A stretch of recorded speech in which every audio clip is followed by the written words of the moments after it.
vous saluons au nom de Jésus. Nous sommes encore venus dans le mois qu'on appelle live d'édification, un mois où Dieu vous parle, un mois où Dieu vous édifie. Et nous croyons pendant ces quelques minutes qu'on va passer en ces lieux et Dieu va vous faire énormément de bien. Avant de commencer, nous allons prier. Prions. Dieu, merci pour ta grâce, merci pour ces moments. Merci parce que tu es merveilleux. Nous voulons parler à ton peuple, édifie ton peuple au travers de cette parole que nous allons partager. Au nom de Jésus-Christ, nous avons ainsi prié. Amen. Et aujourd'hui, par la grâce de Dieu, nous allons partager un thème vraiment puissant, un thème qui va nous aider, qui va t'aider à prendre les bonnes décisions dans ta vie. Parce que vous savez, nous avons commencé une série d'enseignements sur les personnes que tu dois associer dans ta vie pour vivre ta destinée complète. La Bible déclare plutôt des Valquins. Donc, cela veut dire c'est vraiment important d'associer les gens dans ta vie parce que ces gens-là vont te permettre à vivre ta destinée complète. Parce que chacun de nous, toute personne ici sur la terre souhaite toujours vivre des bonnes choses. Aujourd'hui, nous allons parler des 3 sortes de femmes à épouser. Les 3 sortes de femmes à épouser. Donc, bien aimé, vous savez, la femme, c'est parmi les personnes qui restent avec toi, ou bien un homme, parce qu'on peut parler des hommes des hommes ou des femmes que tu dois, des sortes de femmes ou des sortes des hommes que tu dois épouser. Parce que si tu épouses n'importe qui, bien aimé, tu détruis ta destinée. Vous savez, l'homme vit avec ses parents un moment et arrivé à un moment, l'homme se détache. Même la femme se détache de ses parents. La femme se détache de sa maison et la femme s'attache à son homme. Ou bien l'homme aussi s'attache à sa femme. Donc la femme ou bien l'homme, c'est quelqu'un que tu vas rester toute ta vie. Tu vas commencer à dormir avec et à se réveiller avec. Maintenant, si tu fais un mauvais choix, bien aimé, tu détruis ta destinée. Vous savez, j'aime le pasteur Roland Dalodi, le premier choix plutôt que l'homme fait, c'est le premier grand choix que l'homme fait, c'est le choix de recevoir Jésus-Christ. Et la deuxième décision, le deuxième choix que l'homme fait, c'est le choix de son époux ou bien de son épouse. Donc c'est vraiment important, c'est chose. Bien, mais nous allons d'abord, la première femme que tu dois épouser, c'est la femme qu'on appelle Séphora. Qui est Séphora? Séphora, c'est une femme qui est bien formée dans plusieurs domaines. Séphora, c'était la femme de Moïse. Nous avons quelques versets ici. Nous allons d'abord lire Exode, chapitre 4, versets 24 et 26. La Bible déclare pendant le voyage, à l'endroit où il passait la nuit, l'Éternel l'attaquant et cherchant à le faire mourir. Séphora prit une pierre tranchante, coupa les prépuces de son fils et les jeta aux pieds de Moïse en disant « Tu es pour moi un mari de sang ». Alors l'Éternel laissa, c'est à ces moments-là qu'elle dit « mari de sang » à cause de la circoncision. Vous savez, Séphora était une femme formée parce qu'il était aussi enfant d'un sacrificateur. Donc, cela veut dire que Séphora était formée dans les choses spirituelles.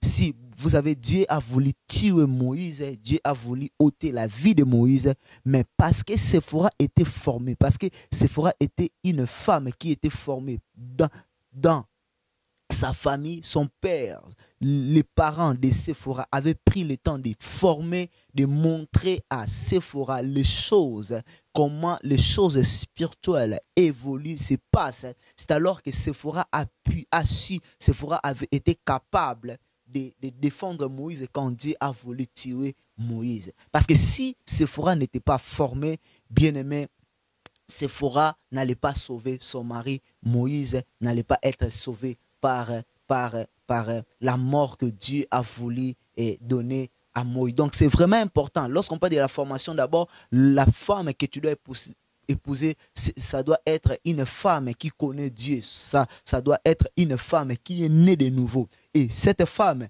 ne doit pas seulement s'arrêter à être quelqu'un qui est né de nouveau, cette femme doit être une personne affermie, une personne formée, une personne qui a suivi les enseignements. N'épouse pas n'importe qui parce que ta femme peut te sauver et ta femme aussi peut appeler la mort dans ta vie. Donc Séphora était quelqu'un qui connaissait les choses spirituelles. La femme que tu dois épouser, ça doit être une femme qui connaît les choses spirituelles. Donc si une femme n'est pas formée, si une femme n'a pas reçu les enseignements dans son église, une femme n'a pas reçu les enseignements de base venant de ses parents bien-aimés, cette femme n'est pas une femme à épouser. Pourquoi? Parce que lorsque la mort viendra, cette femme ne sera pas à mesure de te défendre. Donc, c'est vraiment important d'épouser une femme qui connaît Dieu, une femme qui est formée, une femme qui est affermie, une femme qui a des connaissances dans plusieurs domaines, qui connaît comment les choses spirituelles évoluent. Une femme qui connaît Dieu. Parce que vous savez, une femme qui aime Dieu, d'abord, parce que Séphora aimait les choses de Dieu, c'est alors que Séphora a su et Séphora était capable de défendre Moïse. Bien aimé, si tu n'épouses, vous savez, parce que c'est lui qui aime Dieu, si tu épouses une femme qui aime Dieu, cette femme t'aimera aussi. Si tu épouses un homme qui aime Dieu, cet homme t'aimera aussi. Parce que cet homme ou bien cette femme va commencer à se dire, parce que je aime Dieu, je ne vais pas tromper mon mari. Parce que je aime Dieu, je ne vais pas coucher avec d'autres hommes. Bien, mais c'est vraiment important d'épouser une femme comme Séphora. Séphora, c'est la femme qui connaît Dieu. Séphora, c'est la femme qui est formée. Séphora, c'est la femme qui était bien éduquée. Donc, les parents Jéthro avait bien éduqué, bien aimé Séphora. Vous savez, les mêmes Jéthro, les beaux-pères de Moïse, c'est le même Jéthro qui avait donné l'idée à Moïse parce que Moïse recevait tout le peuple. Moïse n'avait pas le temps pour sa famille, mais Jéthro, son mari. Donc, la famille il faut aussi regarder la famille. Séphora, c'est quelqu'un, c'est une femme qui vient d'une bonne famille, d'une famille qui est éduquée. Il faut aussi regarder la famille. Tu regardes la femme que tu veux épouser et puis tu regardes aussi sa famille parce que sa famille aussi peut t'aider à avancer et la famille de ta femme peut aussi t'aider aussi à descendre, à échouer parce que Jéthro a dit à Moïse, sépare des groupes, les groupes de 100, les groupes de 10 parce que toi-même tu ne sauras pas, tu vas t'épuiser, bien aimé. Donc, Jéthro avait aidé son fils, l'homme de sa fille. Pourquoi? Parce qu'ils étaient d'une famille formée. Ils étaient d'une famille qui était vraiment formée. Donc, c'est vraiment important, bien aimé, ces choses. La première femme, la première sorte de femme que tu dois épouser, c'est la femme qu'on appelle les Séphora. Et deuxième sorte de femme que tu dois épouser, c'est la femme qu'on appelle Rebecca. Qui est Rebecca? C'est celui qui t'aime et aime aussi ceux qui sont autour de toi. Donc c'est vraiment important, bien, mais il ne faut pas juste aimer celui qui t'aime seulement. Il ne faut pas juste aimer celui qui t'aime, l'homme ou bien la femme. N'aime pas quelqu'un qui t'aime seulement. Tu dois aimer quelqu'un qui t'aime et cette personne aime aussi les gens qui sont tout autour de toi. Cette personne aime aussi ta famille. Cette personne aime aussi tes amis. Au moins que tu n'as pas de bons amis. Ou là, cette femme peut dire j'aime pas tes amis ou bien cet homme peut dire moi j'aime pas tes amis. Mais tu dois aimer quelqu'un qui t'aime et qui aime aussi les gens qui t'entourent. On va lire la parole de Dieu. Nous sommes dans le livre de Genèse 24, 13, 15. La Bible déclare, voici que je me tiens près de la source d'eau et les filles des habitants des villes vont sortir pour puiser de l'eau, que la jeune fille à laquelle je dirai penche ta criche pour que je boive et qui répondra bois et je donnerai aussi à boire à tes chameaux, soit celle que tu as destinée à ton serviteur Isaac. Je me limite là. Ici, c'est l'histoire des lézards de Damas qui était envoyé par Abraham de chercher une femme. Et cet homme a fait une prière. La femme, c'est la fille que je vais demander de l'eau et cette fille qui va accepter aussi de donner l'eau à mes chameaux, que cette femme-là soit celui que tu as choisi pour ton serviteur. Donc cela veut dire, ici, Rebecca n'avait pas aimé seulement, n'avait pas seulement donné, aidé seulement Jéthro, mais plutôt Eliezer, mais Rebecca a donné aussi l'eau aux gens ou bien aux personnes, parce que je ne pense pas que Eliezer était seul. Je crois qu'il était accompagné. Donc, Rebecca a accepté de donner l'eau à Eliezer et a donné aussi l'eau au chameau d'Eliezer. Donc, ça veut dire tu dois aimer une femme, bien aimée, qui t'aime et qui aime aussi ta famille. Tu dois aimer quelqu'un, tu dois épouser quelqu'un qui t'aime et aime aussi tes amis, qui t'aime et aime aussi tout ce que tu fais. Parce que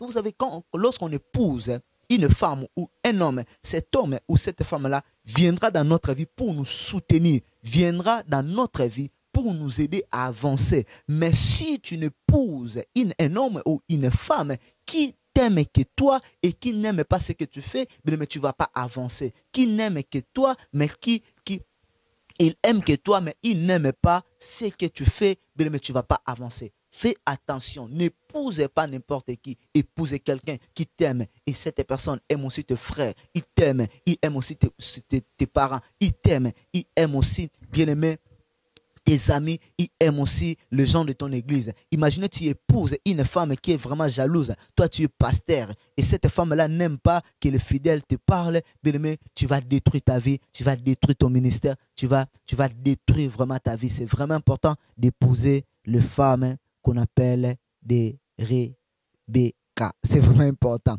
Et le troisième sort de femme, c'est les femmes qu'on appelle Michal. Qui est Michal? C'est celui qui te défend contre sa propre famille. On va lire la parole de Dieu. Saoul envoya des hommes, nous sommes dans le livre de 1 Samuel chapitre 19 verset 11. Saoul envoya des hommes à la maison de David pour surveiller et le faire mourir. Au matin, mais Michal, la femme de David, l'en informa en lui disant, si tu ne te sauves pas cette nuit, demain tu es un homme mort. Donc ça veut dire, oui, ici Michal aimait David. Michal était la femme de David. Mais son père, Saoul, a voulu tuer David. Mais Michal était toujours à côté de David, bien-aimé. Michal était toujours à côté. Michal a défendu son mari, a épargné son mari, a dit à son mari, échappe-toi, fuis, parce que mon père cherche à te tuer. Mais tu dois aimer quelqu'un qui sera à ton côté. Tu dois n'épouse pas quelqu'un qui dit, moi mon père, moi j'aime mon père, plus que tout, moi je vais défendre mon père, moi mon père. La femme qui parle toujours de son père, le mari qui parle toujours de sa mère, bien aimé, tu vas détruire ta vie. N'épouse pas ce genre les femmes, n'épousez pas ces genres de femmes. Tu dois épouser le genre de femme qui sera à ton côté. Parce que son père a déjà fait sa vie. Sa mère a déjà fait sa vie. Cette femme doit t'accompagner, doit être pour toi, doit être contre sa famille et doit te défendre, bien aimé. Si c'est une femme qui est toujours attachée à son père, qui est toujours un homme qui est toujours attaché à sa mère, avant de faire les choses, il dit papa, d'ailleurs papa, je dois d'abord appeler papa, je dois faire papa, toi tu viens à la deuxième position, mes parents d'abord. Non, bien aimé, ces genres de femmes, ce sont des femmes à ne pas épouser. Ces genres des hommes, ce sont des hommes à ne pas épouser. Tu dois épouser quelqu'un qui sera à ton côté, qui va te défendre, qui va accepter peut-être si tu es marié, si tu épouses une femme, et après cette femme, si ses parents sont contre ton mariage ou bien ton mariage, votre mariage, cette femme va dire non, moi j'ai choisi mon mari. Vous avez déjà fait votre vie. Au moins que tu ne sois pas dans le bon. La femme peut aller à côté peut-être à côté de sa famille. Mais si tu es dans le bon, tu es dans le vrai, bien, mais tu es dans le vrai, cette femme, cet homme est censé te placer à la première position. C'est vraiment important. Aujourd'hui, on a parlé des 3 sortes de femmes ou des 3 sortes d'hommes que tu dois épouser. La première femme qu'on a abordée, c'est la femme qu'on appelle Rebecca. Rebecca, c'est celui qui t'aime et aime aussi les personnes qui t'entourent. C'est lui qui t'aime et aime aussi les personnes qui t'entourent. Ce sont des femmes que tu dois épouser. Tu dois aussi épouser les femmes qu'on appelle des Séphora. Séphora, c'est la femme qui est bien formée. Vous savez, Séphora a épargné Moïse. Dieu a voulu tuer Moïse, mais Séphora, parce qu'il avait la connaissance, parce qu'elle était formée, Séphora a défendu Moïse. Séphora a défendu Moïse et Dieu n'avait pas tué Moïse. Les troisième sorte de femmes que tu dois épouser, c'est les femmes qu'on appelle des Michal. Michal, Saoul avait voulu tuer David, mais Michal a défendu David. C'est le genre de femme qui sera toujours à ton côté, mais pas aux côtés de sa famille, qui sera toujours prête à te défendre, à être avec toi, pas à défendre sa famille. Que Dieu vous bénisse. Nous allons prier pour cette prédication. Dieu, merci pour ta grâce. Tu nous as parlé pendant ces quelques minutes. Nous te bénissons parce que tu es merveilleux. Oh Dieu, les grâces, oh Dieu fidèle, nous prions pour ce que nous venons de partager. Bénis toute personne qui va suivre et ouvre nos yeux pour épouser des bonnes femmes. Oh Dieu, aide toutes les personnes qui n'ont pas encore trouvé une femme à trouver une bonne femme. Au nom de Jésus-Christ, nous avons ainsi prié. Disons Amen. Que Dieu vous bénisse. On se revoit à la prochaine. God bless you.